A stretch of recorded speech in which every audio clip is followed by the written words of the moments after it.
যারা আর্জেন্টিনার ভক্ত আছেন আমার কথাগুলো একটু মনোযোগ দিয়ে শোনেন। আপনারা কি জানেন যে কয়েকটা দেশ ইসরায়েলকে অন্ধ সমর্থন দেয়, ইসরায়েলকে মিলিয়ন বিলিয়ন টাকার অস্ত্র দেয়, এর মধ্যে যুক্তরাষ্ট্রের পরে সবার উপরে রয়েছে আর্জেন্টিনা?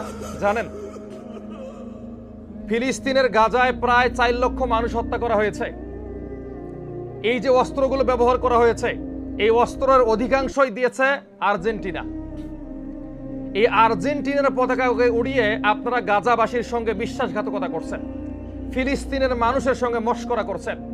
যারা ব্রাজিলের পতাকা উড়াচ্ছেন আকাশের মধ্যে, শুনে রাখেন, ব্রাজিল সেই দেশ যে দেশে প্রকাশ্যে আল্লাহকে গালি দেওয়া হয়, আল্লাহর নাম মাটিতে লেখা রাখা হয়, আল্লাহর নাম রাস্তার মধ্যে খোদাই করে লেখা রাখা হয়, এর মধ্যে জুতা স্যান্ডেল পরিধান করে মানুষ হাঁটে, মসজিদে নামাজ পড়তে দেওয়া হয় না।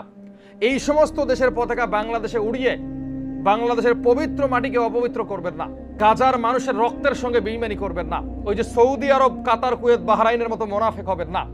বাংলাদেশের প্রত্যেকটা যুবকের কাছে আমি